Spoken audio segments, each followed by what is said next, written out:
မေတ္တာဘာဝနာဆိုတာမိမိတဏ္ဍာ၌ဖြစ်ပွားအောင်အထုတ်ခြင်းသို့မဟုတ်ဖြစ်ပွားစေခြင်းလို့အဓိပ္ပာယ်ရမေတ္တာဘာဝနာဆိုတာမေတ္တာစိတ်ကိုမိမိတဏ္ဍာ၌ဖြစ်ပွားစေခြင်းဖြစ်ပွားအောင်အထုတ်ခြင်းအဲတော့မေတ္တာဘာဝနာဆိုတာ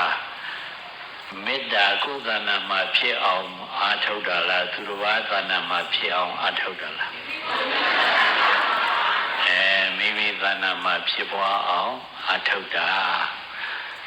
ဒီတော့မိမိတဏ္ဍာမှာမေတ္တာစိတ်တပွားပွားဖြစ်နေပြီဆိုရင်တတ္တဝါတွေရဲ့ကောင်းကျိုးချမ်းသာလိုလားတဲ့စိတ်တတ္တဝါတွေချမ်းသာစေလိုတဲ့မေတ္တာစိတ်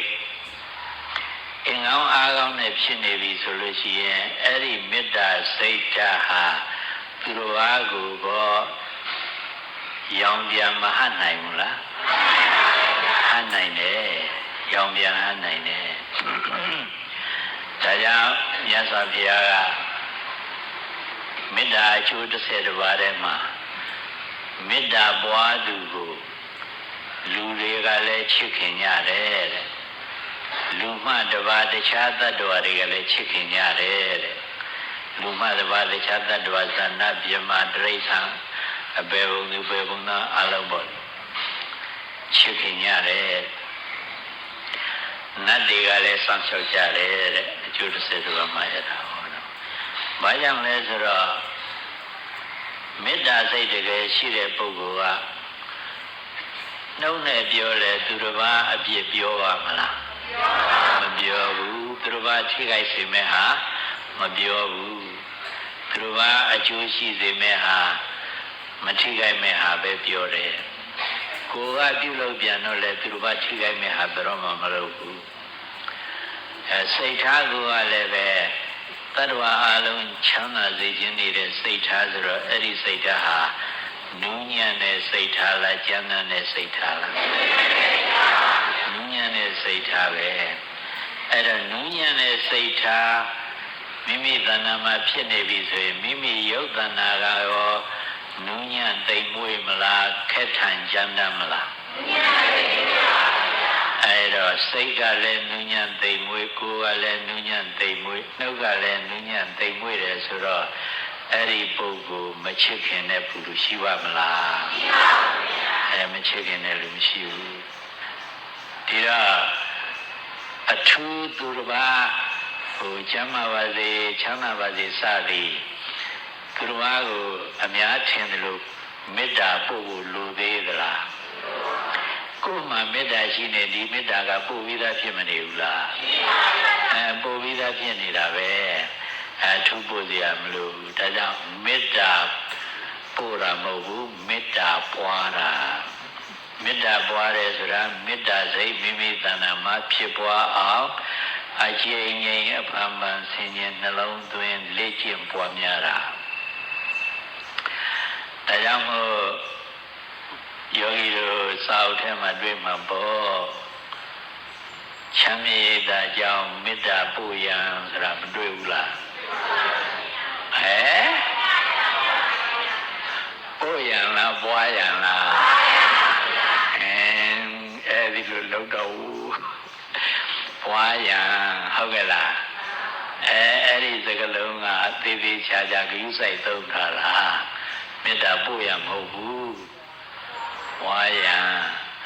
ပို့ရင်တဲ့လူကကိုယ်မရှိတာပို့လို့ရမလားမရဘူးပထမဆုံးကိုယ်ရှိအောင်ပွားရအောင်မှာမဟုတ်လားကိုယ်ရှိအောင်ပွားလို့ကိုယ်ရှိပြီဆိုတော့အထူးပို့စရာလိုသေးလားသူဟာသူမေတ္တာရှံကြနေတာပေါ့မဟုတ်ဘူးလားဒါကြောင့်မေတ္တာပွားသည်မေတ္တာပွားတယ်ဆိုတာမေတ္တာဆိုတာဘာလဲတ attva တွေရဲ့တ attva တွေကိုကြီးပွားချမ်းသာစေလိုသောစိတ်တ attva တွေကောင်းကျိုးရစေလိုသောစိတ်တ attva တို့ကိုယ်ဆင်းရဲစိတ်ဆင်းရဲကင်းစေလိုသောစိတ်ဒါမဟုတ်လားအဲ့ဒါမေတ္တာပဲဒီမေတ္တာကအမျိုးသားနဲ့အမျိုးသမီးချစ်ခင်တဲ့မေတ္တာမဟုတ်ဘူးအမျိုးသားအမျိုးသမီးချစ်ခင်တယ်ဆိုတာမေတ္တာမဟုတ်ဘူးဘာတော့ တဏှာဘောဟုတ်ကဲ့လားတတ္တဝါကိုကြီးပွားစေလိုတဲ့စိတ်ကောင်းကျိုးချမ်းသာရလေလို့တဲ့စိတ်ဆင်းရဲကင်းစေလိုတဲ့စိတ်သီးတာနဲ့ပါလေမေတ္တာဟုတ်ကဲ့လားအဲ့ဒီစိတ်မိမိတဏ္ဍာတစ်ဖက်ဝက်ဖြစ်ပွားအောင်ဆင်ញနှလုံးသွင်းပွားများရသည်ဆိုမေတ္တာဆိုသည်မှာတတ္တဝါများကိုကြီးပွားချမ်းသာစေလိုသောစိတ်ကိုခေါ်ပါသည်မေတ္တာဆိုသည်မှာတတ္တဝါများကိုကြီးပွားချမ်းသာစေလိုသောစိတ်ကိုခေါ်ပါသည်ဆို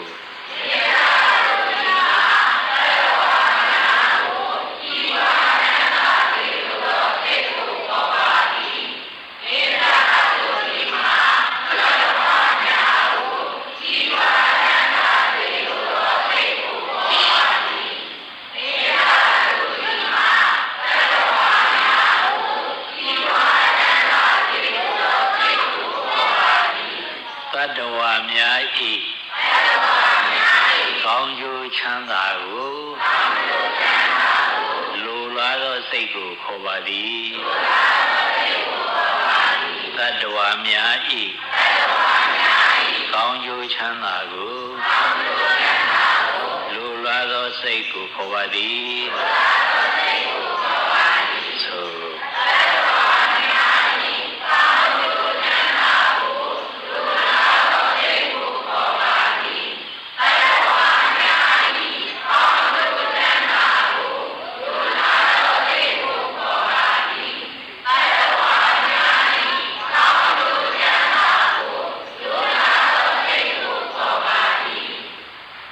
တတ္တဝါတို့ကို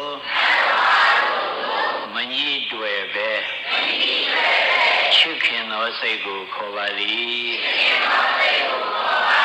တတ္တဝါတို့ကိုမညှိတွယ်ပဲချစ်ခင်သောစိတ်ကိုခေါ်ပါသည်ဆို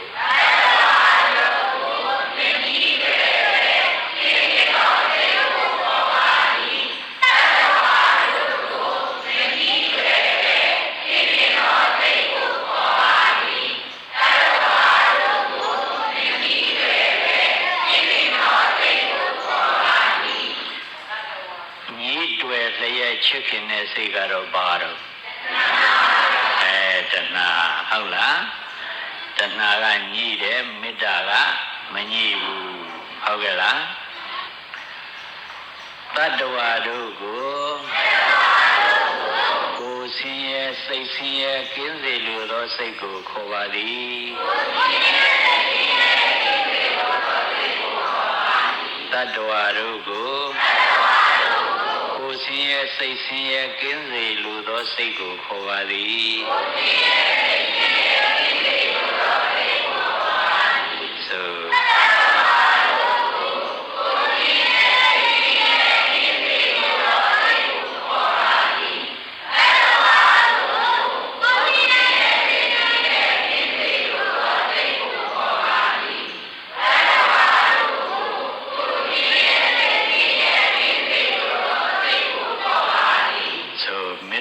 ဆိုသည်မှာ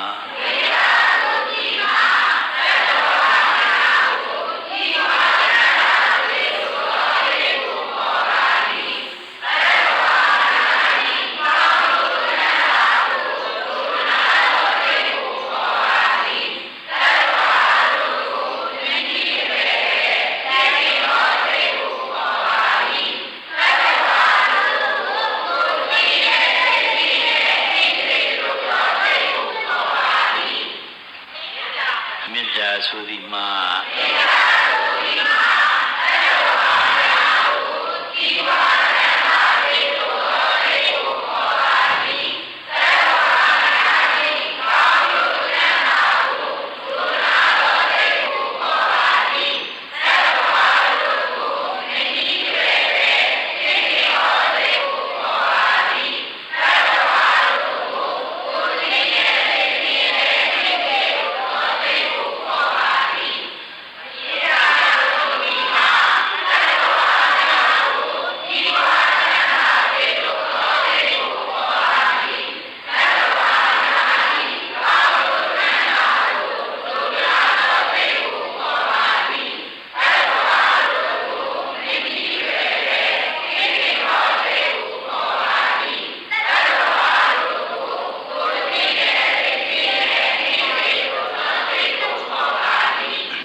ခင်ကအမေရိကန်နိုင်ငံလော့စ်အိန်ဂျယ်စ်မြို့မှာတရားစခန်းဖွင့်ပြီးတရားပြအဲ့ဒီမှာမြန်မာအမျိုးသားအမျိုးသမီးတွေအားထုတ်ကြတာပါအမျိုးသား35ဦးဒုံလဘယဟန်ဝတ်ပြီးတော့အားထုတ်တယ်35ဦးကဒုံလဘယဟန်ဝတ်တယ်ပြီးတော့2ဦးကတော့ရှင်သာမဏေလော့စ်အိန်ဂျယ်စ်မြို့ကလည်းမဟုတ်ဘူးဟိုးအဝေးကြီးမိုင်မောင်း2300လောက်ဝေးတဲ့နေရာအမျိုးသားတွေကလာပြီးတော့အဲ့ဒီမှာဝတ်ပြီးအားထုတ်ကြသူတို့တော်စိတ်ပါလက်ပါရှိကြသူတို့လည်းဟိုဆရာတန်ရောစင်တော့ရှိတာပေါ့လေများသောအားဖြင့်ဆရာတန်ရောစင်နဲ့လာကြတာပေါ့